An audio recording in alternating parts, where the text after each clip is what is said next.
초대교회의 성령 강림은 세 가지 징표를 동반한 것으로 기록되어 있습니다. 곧 바람과 불과 방언이죠. 이 세 가지는 공통적인 의미를 가지고 있습니다.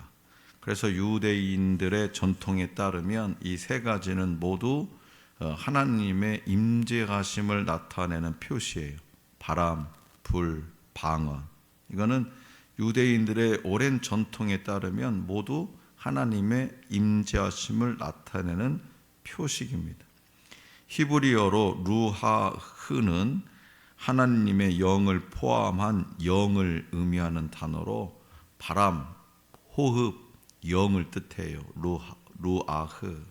그 영을 가리키는 단어 자체가 이미 바람과 성령과 또 바람과 호흡과의 관계를 암시하고 있다라는 거죠. 영이라는 단어 자체가 바람과 성령, 바람과 호흡 이 관계를 암시하고 있어요.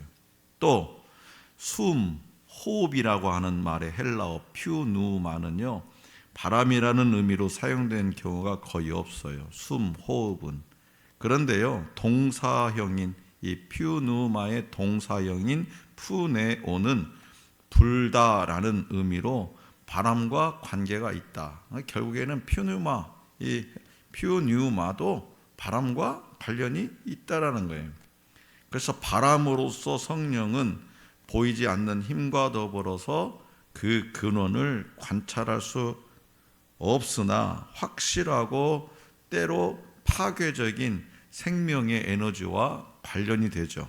특히 팔레스타인 지역에서는요, 이 사막에서 강력한 더운 바람이 불어서 농작물을 망가뜨리기도 해서 사람이 마음대로 그 바람을 조정하거나 다스릴 수 없는 힘과 또 그것 앞에 연약한 인간의 모습을 대비시켜 주고 있습니다.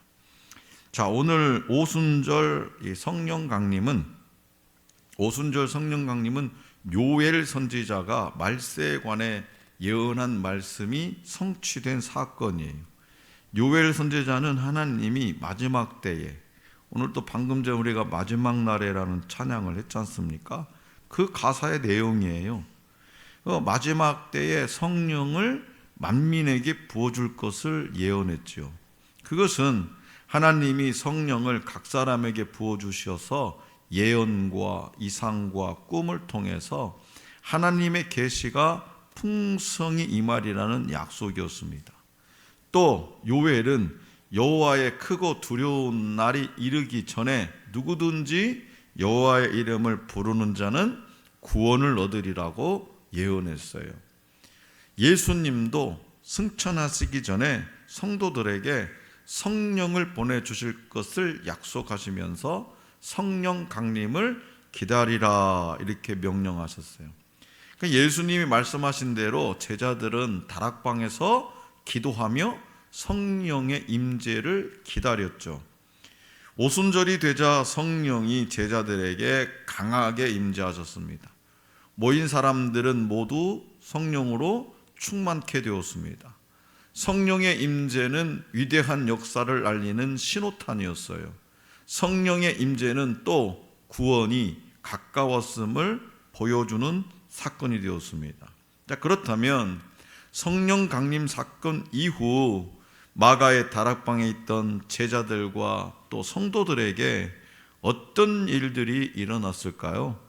본문 말씀을 통해 들려주시는 주님의 가르침을 잘 듣고 오늘 저와 여러분들도 성령을 사모하는 우리 모두가 될 수 있기를 원합니다. 자, 먼저 성령 강림 사건은 불과 같은 혀를 받게 했다고 말씀하세요. 불과 같은 혀. 본문 말씀 1절에서 4절입니다. 자, 다 같이 받들어 읽겠습니다. 1절에서 4절 시작. 오순절 날이 이미 이르매 그들이 다 같이 한 곳에 모였더니 호련히 하늘로부터 급하고 강한 바람 같은 소리가 있어 그들이 앉은 온 집에 가득하며 마치 불의 혀처럼 갈라지는 것들이 그들에게 보여 각 사람 위에 하나씩 임하여 있더니 그들이 다 성령의 충만함을 받고 성령이 말하게 하심을 따라 다른 언어들로 말하기를 시작하더라. 가득하니라. 아멘. 예수님이 부활하신 후 40일째 되는 날에 승천하셨고, 그날부터 기도로 모이기 시작했다면 이들은 적어도 10박 11일간 함께 모여 기도하며 주님이 내려주실 성령을 기다렸던 셈이죠. 이스라엘의 3대 절기 중 하나인 오순절은 77절에 해당하는 그리스식 이름으로 본래 의미는 초실절 또는 맥초절이라는 뜻인데요, 미래 첫 수확을 기념하며 하나님께 감사하는 절기로 이 의미가 신약 시대까지 그대로 이어졌다라는 사실을 오늘 말씀 우리에게 전하고 있어요. 또 오순절은 유대인들이 예루살렘 성전에서 하나님께 얼굴을 보여야 하는 새 절기 중 하나로, 당시 순례객 중에는 팔레스타인 외 지중해 각 지역으로부터 온 디아스포라들도 포함되어 있었습니다. 이런 정황을 바탕으로 오순절의 신학적 의미는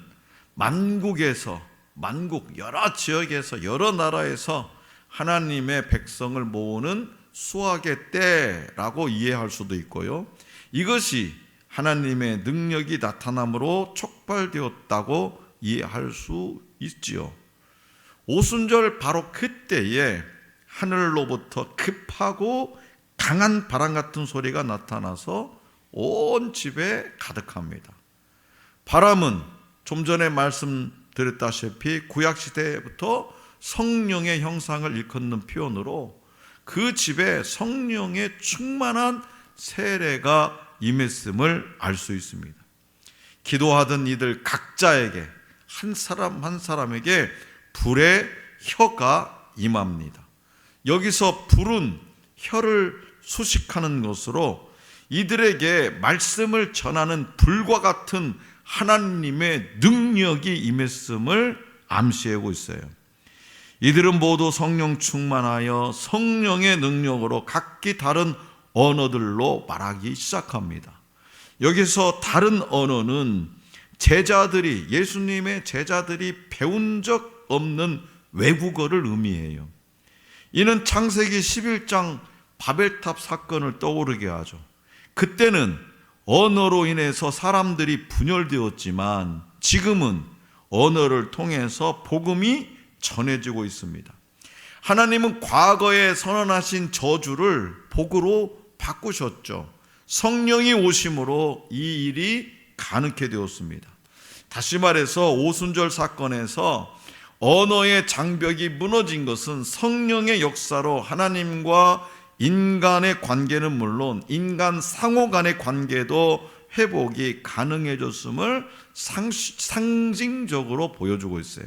그렇기 때문에 하나님의 몸된 교회는, 하늘 소망 교회의 역할은 관계를 회복하는 거예요. 관계를 회복하는 것.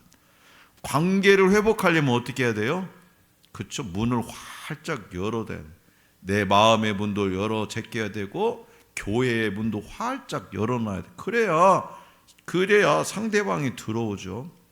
그러나 믿지 않는 이들이 하나님께 나와 화평을 누리게 하고 세상에 깨지고 어그러진 관계들을 치유하고 회복해야 하는 사명이 교회, 하늘 소망 교회에 있습니다.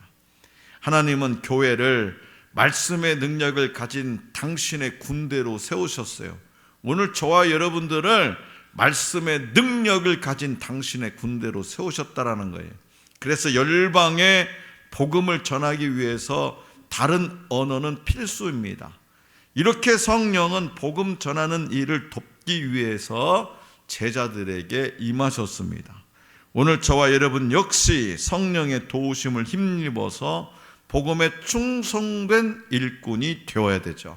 성령님의 뜻에 순종하면 우리 역시 하나님의 능력을 경험하게 된다는 사실을 기억하시기 바랍니다. 자, 둘째로 성령 강림 사건은 온 세계에 복음을 선포하게 했다고 말씀하세요. 자, 본 말씀 5절에서 11절입니다. 다 같이 받들에게서 5절에서 11절 시작.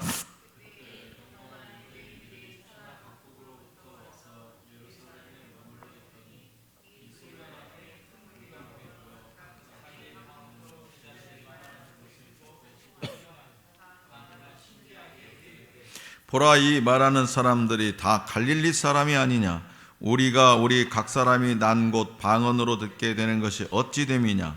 우리는 바데인과 메데인과 엘람인과 또 메소포타미아, 유대와 갑바도기아, 본도와 아시아, 부르기아와 밤빌리아, 애굽과 및 구레네에 가까운 리비아 여러 지방에 사는 사람들과 로마로부터 온 나그네 곧 유대인과 유대교에 들어온 사람들과 그레데인과 아라비아인들이라. 우리가 다 우리의 각 언어로 하나님의 큰 일을 말함을 듣는도다 하고. 아멘. 당시 유대인들은 로마 전역에 흩어져 살고 살았고요, 이들을 디아스포라 유대인이라고 부릅니다. 이들은 대부분 이방 지역에서 태어나서, 이방 나라에서 태어나서 자란 사람들이지만 절기가 되면 예루살렘 성전을 찾아서 제사를 드렸어요. 또 개종한 이방인들도 예루살렘에 다수 있었습니다. 누가는 이들을 본문 말씀 5절에서 경건한 유대인들이라고 부르죠. 경건한 유대인들. 본문 말씀 9절에서 11절에 열거된 이들의 출신지는 최소 15개 지역이에요. 15개 나라. 이들은 유대 지역에서 사용하는 히브리어나 아람어보다 자기가 태어나고 자란 지역의 언어에 익숙하죠. 그래서 제자들이 자기네 지역의 언어로, 다시 말해서 예를 들어서 한국에 왔어요. 미국에 사는 사람, 영국에 사는 사람, 이스라엘에 사는 사람, 이런 사람들이 한국에 명절날에 왔어요. 그런데 한국말로 하지 않고 미국말로 어떤 이야기를 전해주고 이스라엘 말로 전해준다는 거죠. 그러니까 이 제자들이, 예수님의 제자들이 자기네 나라 언어로 복음을 전하는 것을 보고 깜짝 놀랄 수밖에 없었더라는 거예요. 왜냐하면 예수님의 제자들이 갈릴리 출신인 것을 이미 알고 있었기 때문이에요. 그 당시 갈릴리는 아주 촌동네예요, 촌동네. 갈릴리 사람들은요, 또 많이 배우지 못한 사람들이었어요. 예수님의 제자들의 직업을 보면 알 수 있잖아요. 당시 사회적 지위가 높은 사람들은 그들을 무시하기 일쑤였습니다. 제자들 가운데 외국어에 능통한 사람들이 있었다 할지라도 아람어와 헬라어 정도였을 겁니다. 그러나 제자들은 구제국인, 옛날 제국인 엘람, 바벨론, 아시리아, 페르시아부터 현 제국인 로마의 언어까지 두루두루 말하더라는 거예요. 다시 말해, 속된 말로 가방끈 짧은 예수님의 제자들이, 갈릴리 사람들이 디아스포라 세계인을 대상으로 하는, 세계에 흩어져 있는 유대인들과 개종한 이방인들의 모국어로 전하는 이 하나님의 큰 일을 듣게 되었으니 놀랄 수밖에 없었더라는 거죠. 성도 여러분, 하나님은요, 사람들의 편견을 뛰어넘어 일하시는 분이에요. 일상적인 방법뿐만 아니라 기이한 사건을 통해서도 복음이 알려지기를 바라시는 분입니다. 오순절 성령 강림 사건은 이후 복음이 예루살렘과 유대와 갈릴리의 영역을 뛰어넘어서 온 세계로 퍼져나갈 것임을 보여주는 표적이었습니다. 여러분, 복음이 왜 전 세계 구석구석에 지금 전달되고 있습니까? 그것은 바로요, 성경이 그 나라 말로 번역되어서 출판되기 때문에 그래요. 오늘날 우리 한국 땅에도 이렇게 복음이 왕성하게 번역된 건 뭐예요? 일본에서 건너온 이 성경, 이 쪽복음, 이것을 우리말로 이수정이라는 선교사가 우리말로 번역해서 나눠줘서 그것이 많은 사람들에게 전해졌기 때문에 우리말로 번역이 되어서 중국에서 들여온 그 성경을, 한자 성경을 우리말로 번역해서, 독일에서 들어온 성경 우리말로 번역해서, 그래서 지금 오순절의 역사도 바로 그런 거예요. 다시 말, 그래서 오순절 그 성령 강림 사건은 복음이 예루살렘과 유대와 갈릴리 영역을 넘어서 온 세계로 퍼져나갈 것임을 보여주는 표적이 되었습니다. 성령은 제자들의 그 입술에 능력을 주셔서, 언어의 능력을 주셔서 복음을 전하도록 역사하셨다라는 거죠. 오늘 저와 여러분들도 복음을 전할 때 환경과 상황이 좋아지기를 바라기보다 우리 자신이 성령의 능력을 덧입기를 구해야 되는 거죠. 나는 말주변이 없어서 전도를 못해요. 그건 뭐예요? 환경과 상황이 좋아지기를 바라는 거죠. 내가 이제 직장 은퇴하고 시간이 많이 남아 돌아가면 그때 내가 전도 열심히 할게요. 아니죠. 성령의 능력을 덧입기를 구해야 된다. 성령의 권능은 우리로 하여금 땅끝까지 증인으로 나아갈 힘과 능력이 됩니다. 다시 말해서 하나님은 오순절을 맞이해서 예루살렘에 모인 이들에게 부활의 복음을 단 한 방에 알리셨다는 사실을 마음 깊이 새기시기 바랍니다. 성령의 역사로 우리를 통해 복음이 전파되기를 기도하는 저와 여러분들이 될 수 있기를 원합니다. 마지막으로 성령 강림 사건은 복음 앞에 나뉘는 반응이 나타나게 했다고 말씀하십니다. 자, 본 말씀 12절과 13절입니다. 다 같이 받들어 읽겠습니다. 시작. 다 놀라며 당황하여 서로 이르되 이 어찌 된 일이냐 하며, 또 어떤 이들은 조롱하여 이르되 그들이 새 술에 취하였다 하더라. 아멘. 사도들이 각 지역의 각 나라의 언어로 복음을 전하자 사람들의 반응은 둘로 나누게 됐다는 거죠. 둘로. 본문 말씀과 같이 하나는 놀라고 당황하여 어찌 된 일인지를 알고자 한 것이고요, 또 하나는 근거 없는 이유를 대면서 조롱한 겁니다. 사실 그들이 새 술에 취하였다라는 조롱은요, 어리석기 짝이 없는 말이에요. 그들이 새 술에 취하였다. 새 술이라는 말은 질 좋은 포도주가 아닌 값싼 포도주를 의미하는 것으로 해석할 수도 있습니다. 그러나 아직 포도를 수확하기 이전인 이 오순절에, 그죠? 오순절에 뭐만 있어요? 뭐가 있어요? 밀만 수확하는 거예요. 포도는 수확하는 때가 아니란 말이죠. 아직 포도를 수확하기 이전인 오순절에 어찌 이 새로 짠 포도주, 아직 숙성되지 않은 포도주를 마시고 취할 수가 있겠습니까? 따라서 새 술에 취했다는 사람들의 말은 제자들의 방언을 조롱하는 표현이죠. 다시 말해서, 아니 어떻게 갈릴리 이 촌뜨기들이 배우지 않은 다른 나라의 언어를 구사하고 담대하게 복음을 전할 수 있겠느냐, 이런 모습에, 이런 제자들의 모습에 어떤 사람들은 놀라하고 어떤 사람들은 조롱했습니다. 이 모든 반응은요, 복음이 전파되는 과정이에요. 생각해 보세요. 친구들이 많이 모인 곳에서 전도를 해본 경험이 있으면 당연히 이 둘로 나눈다는, 어떤 친구는 그래, 나도 교회 한번 가보고 싶다, 그런 사람도 있지만, 야 교회 무슨 교회지, 얼어 죽으면 끝이지. 반응이에요. 이게 모든 반응은 복음이 전파되는 과정. 그래서 언제나 복음이 전파되는 곳에는 무조건 마음의 문을 닫고 거부하는 자들이 나타나게 마련입니다. 그러나 이처럼 어리석은 자들만 있는 것은 아니라는 거죠. 하나님의 역사, 하나님 나라에 관심을 갖는 자들, 영생이라는 것에 관심을 갖는 자들도 나타나게 된다는 거예요. 그래서 우리는 이러한 사실을 잊지 말아야 됩니다. 조롱하고 거부하는 자들 때문에 낙심하기보다는 하나님 나라에 관심 갖는 자들을 바라보고 소망을 품고 복음을 전해야 됩니다. 지금 당장의 긍정과 부정에 흔들리지 말고 성령의 능력을 의지해서 복음의 사명을 감당해야 한다고 우리 주님은 누가를 통해서 말씀하십니다.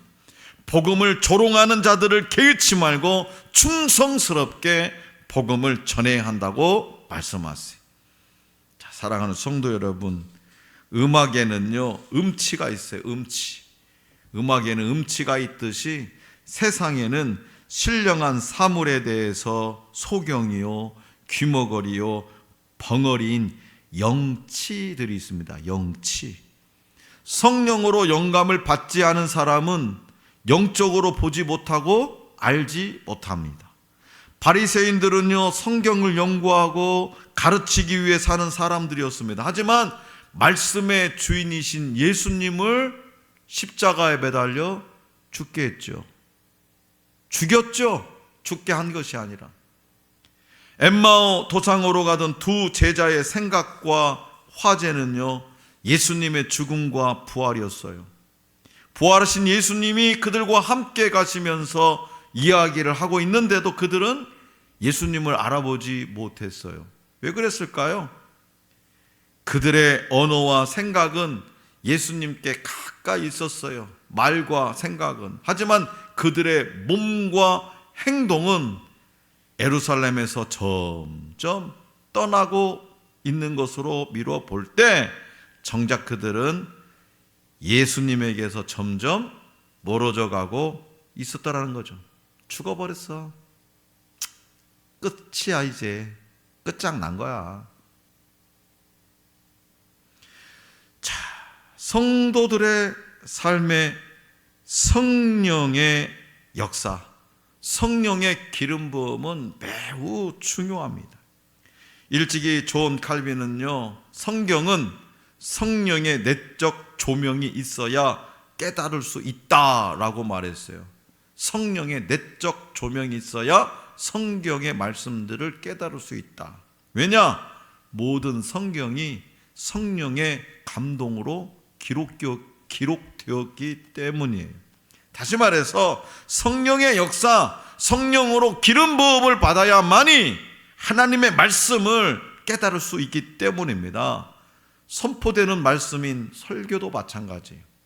성령의 역사가 없으면 설교를 통해서 은혜를 받을 수가 없어요. 찬양과 전도도 마찬가지. 성령의 역사는 눈에 보이지 않아요.